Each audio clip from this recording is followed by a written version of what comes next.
Hello and welcome to my talk about moments of discrete orthogonal polynomial ensembles. My name is Philip Cohen. This is based on joint work with Fabio Dielan-Kunden and my PhD supervisor Neil O'Connell. So what is an orthogonal polynomial ensemble?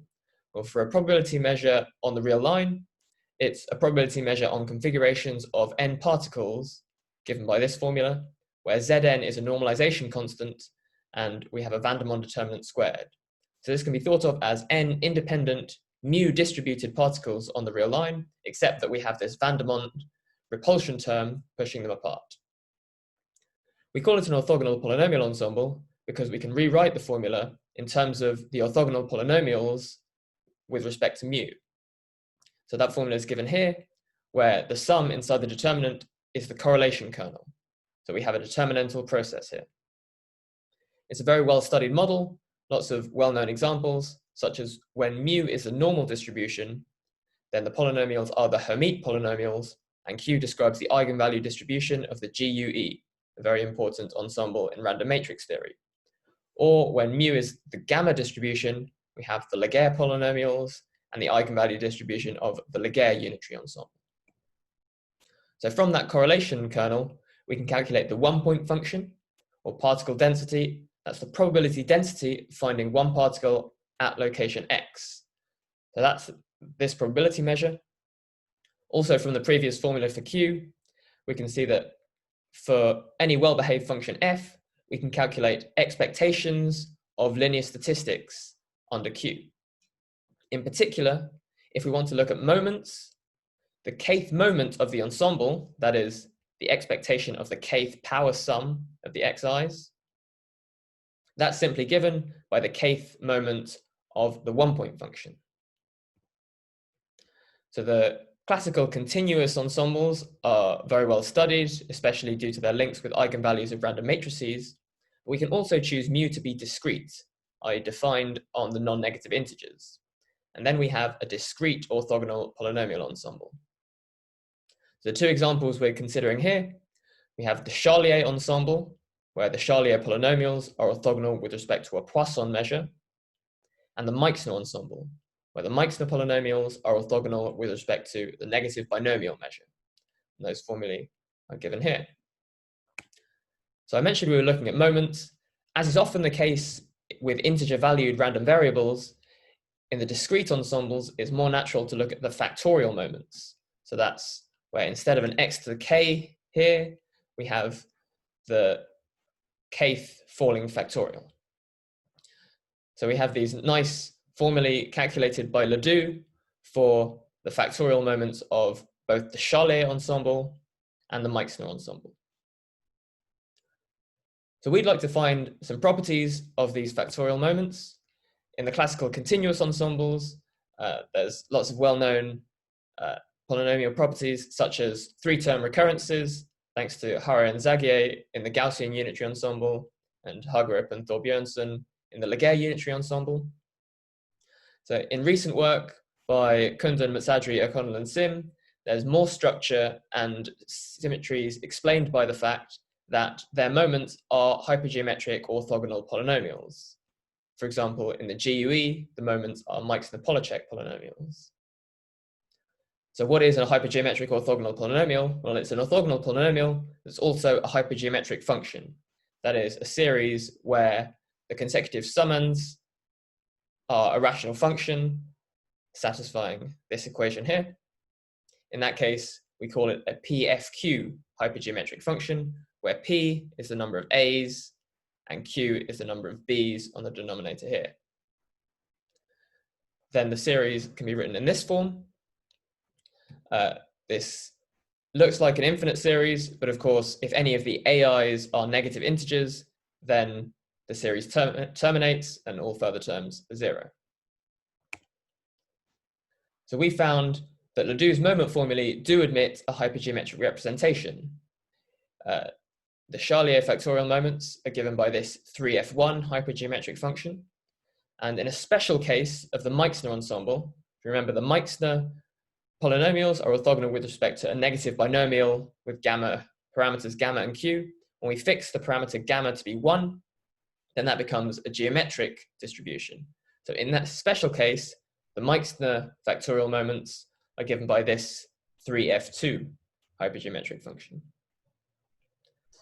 So these are hypergeometric functions, but they're not orthogonal polynomials. We don't have the same structure that we could find in the classical ensembles. However, we do have a way to obtain orthogonal polynomials when we randomize the number of particles in the ensemble. So in the Charlier ensemble, we choose n-1 according to a Poisson distribution with parameter t theta. If you remember the Charlier ensemble, the Charlier polynomials are orthogonal with respect to a Poisson parameter theta. And then we denote the Poissonized Charlier factorial moment to be m theta of k and t. And in our special case of the Meixner, we choose n according to a negative binomial with parameters 2 and tq. So our special case Meixner, the polynomials were orthogonal with respect to a negative binomial with parameters 1 and q. So we denote the two negative binomialized Meixner factorial moment like so. So when we randomize in this way, the factorial moments are now both 2f1 hypergeometric functions, but now they're also orthogonal polynomials.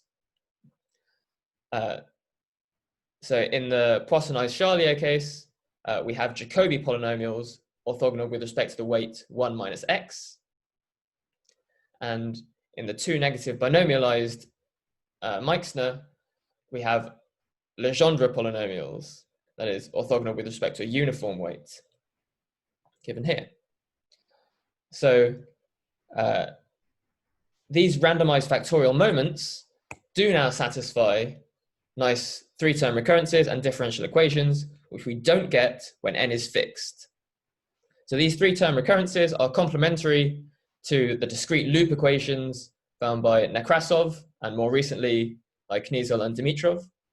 So those loop equations are much more general, but they're not closed in the same way. So there's only a small number of ensembles that have these sorts of closed three-term recurrences for their moments. And in a sense, our randomized ensembles are joining that small list. So here we have the Poissonized Charlier moments, and then similarly, the two negative binomialized Meixner moments have these recurrences and differential equations. So I'm just going to talk quickly now about one further thing that we found, which is a nice matching with the moments of the equilibrium measure. So it's well known for the general orthogonal polynomial ensemble that a rescaled version of the one-point function, usually called the mean spectral measure, converges to a limiting equilibrium measure. So in the Charlier ensemble, this was calculated by Ledoux to be written in terms of a uniform random variable and an independent arcsign random variable. So you can see in this theorem, when theta depends on n, where h is just some fixed constant, then we can write the equilibrium measure in terms of these two random variables. So if you recall, in our Poissonized Charlier ensemble, we chose n-1 according to a Poisson random variable with parameter t with mean t theta. So for large theta, we have n over theta simply converging to t. So when h is 1 over t, those are the exact assumptions required in Ledoux's theorem above. So what we showed is that there's an exact matching between the factorial moments of our Poissonized Charlier ensemble. This theta over h just comes from the rescaling, and the pure moments of that equilibrium measure. So this is a really striking equality because on the left-hand side, we have the pure moments of a continuous random variable. And on the right-hand side, we have the factorial moments of a discrete random variable, our Poissonized Charlier ensemble. So we're really, really happy with this equality. So I'll just finish by saying that we found a similar matching in the Meixner ensemble as well. So that's all I had to say. Thank you very much. I hope that you found it interesting. This talk is based on our paper that appeared in Electronic Journal of Probability earlier this year. Please get in touch if you have any questions. Thank you.